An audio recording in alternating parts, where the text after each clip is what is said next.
মা প্রত্যেকটা সন্তানের কাছে সবচেয়ে বেশি ভালোবাসার জায়গা আর নিরাপদ আশ্রয়স্থল হচ্ছে মা। তবে সব মা কি আর সব সন্তানের জন্য সর্বোচ্চ ভালোবাসার জায়গা হতে পারে? আসসালামু আলাইকুম এভরিওয়ান, আপনারা দেখছেন সামরিনস মম ব্লগ। আশা রাখছি সবাই মহান আল্লাহ তাআলার অশেষ রহমতে ভালো আছেন, সুস্থ আছেন। আমরাও আলহামদুলিল্লাহ ভালো আছি। আবারও আমার একটি ব্যস্ততম দিনে খণ্ডবিশেষ নিয়ে আপনাদের মাঝে হাজির হয়েছি।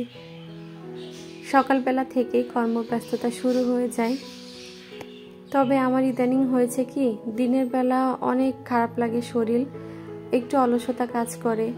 আস্তে আস্তে যত বিকাল হতে শুরু করে তখন একটু শরীরের মধ্যে এনার্জি পাই আর সংসারের কাজগুলো তখনই করা শুরু করি। যদিও চেষ্টা করি সকাল থেকে সব কিছু করার, কিন্তু প্রতিদিন সেটা হয়ে ওঠে না।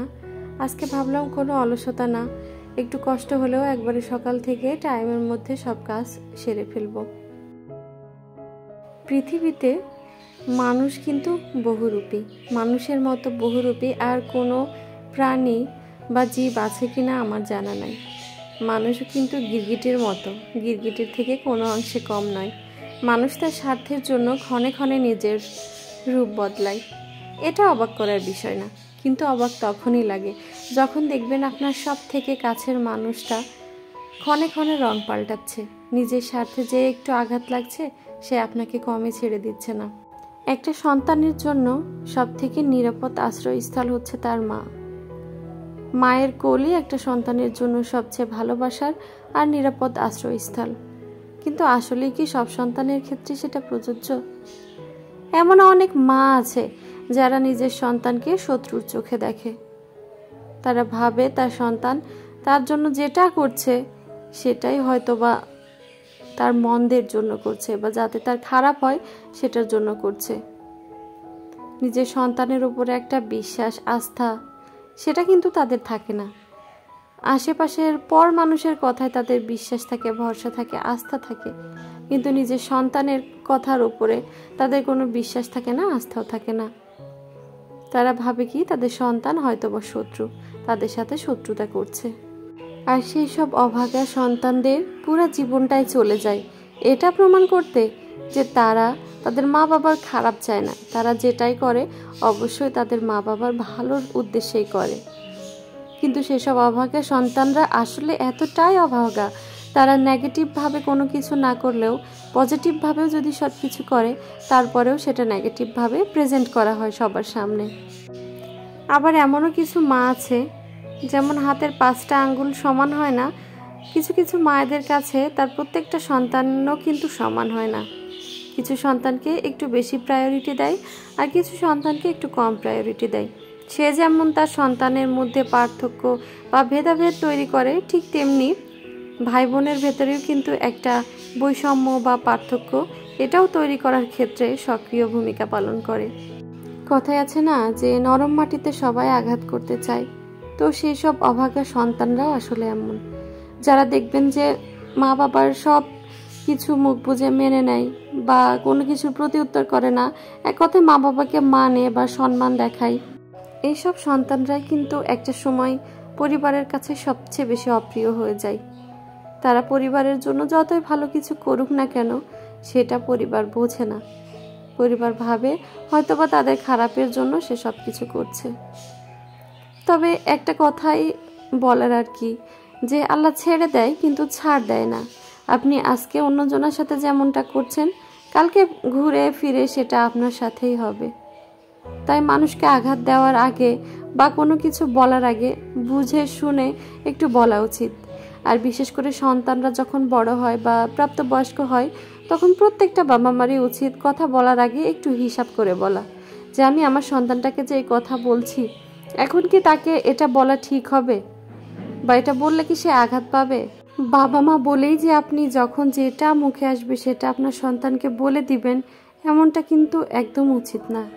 কারণ শরীরের আঘাত মিলিয়ে যায়, কিন্তু মনের আঘাত যেটা, সেটা আজীবন রয়ে যায়।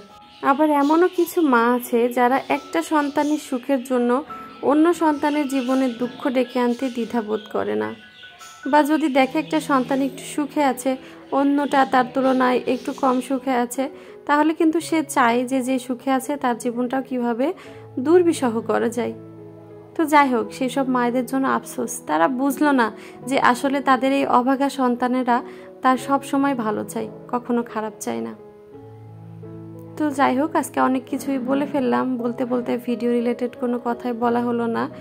এই তো শুরুতেই দেখেছেন যে কিছু পোয়া মাছ, চিংড়ি মাছ, এরপর লইটা মাছ নিয়ে এসেছিল সামরিনের বাবা, ওইগুলা কেটে বেছে নিয়েছি। এরপরেই তো দুপুরের রান্নাটা করছি। এর মাঝে টুকটাক আরও অনেক কাজই সংসারের করেছি। তো এই পোয়া মাছটা যে রান্না করেছিলাম এতটা টেস্ট হয়েছিল বলার বাহিরে। আমি ওই রকমভাবে কোনো কিছুই করিনি, জাস্ট সিম্পল ওয়েতে যেভাবে মন চেয়েছে করে নিয়েছি। কিন্তু এই সিম্পল রান্না যে এতটা অসাধারণ হবে সেটা না খেলে বোঝা যাবে না। তো এখানে আমি প্রথমে মাছগুলো ভেজে নিয়েছিলাম, তারপরে একটু বেশি পরিমাণে পেঁয়াজ কুচি, সেই সাথে 3টা আলু ছোট ছোট টুকরা করে কেটে দিয়েছিলাম। তারপর দিয়েছি রসুন বাটা, আদা বাটা, ধনিয়া গুঁড়া, মরিচের গুঁড়া, লবণ আর পরিমাণ মতো হলুদ, ব্যাস এই মশলায়। আর মাঝখানে দিয়েছিলাম হচ্ছে 2টা এলাচ আর দারচিনি। তো এইগুলা দিয়ে যে এত বেশি টেস্ট হবে তরকারিটা, সেটা আসলে আমার ধারণার বাইরে ছিল। তো এই তো প্রথমে আলুটা একটু কষিয়ে নিলাম। যখন আর কি মশলা আর আলু ভালোভাবে কষানো হয়ে যাবে তখন এই তো আর একটু নেড়ে ছেড়ে নিতে হবে। এরপর পরিমাণ মতো ঝোলের পানি দিয়ে দিতে হবে, সেই সাথে আগে থেকে ভেজে রাখা মাছগুলোও দিয়ে দিতে হবে। তারপর এখানে যে যেমন চায় পছন্দ অনুযায়ী কেউ মাখা মাখা ঝোল রাখতে পারে, আবার যে যেমন ঝোল খায় সেই অনুপাতে ঝোল রাখতে পারে। তবে আমি যেটা বলবো, মাখো মাখো ঝোলটা রাখলে পরে এটার টেস্ট আরও বেশি পাওয়া যায়। তো আপনারাও চাইলে কিন্তু এই রেসিপিটা ট্রাই করতে পারেন। তারপরে তো রান্না হয়ে গেলে উপর থেকে কিছুটা ভাজা জিরার গুঁড়া ছিটিয়ে দিতে হবে, এতে করে ফ্লেভার টেস্ট দুইটাই বেড়ে যাবে। যদিও এই মাছটা ছোট ছিল কিন্তু তারপরেও খেতে অনেক মজা লাগছিল।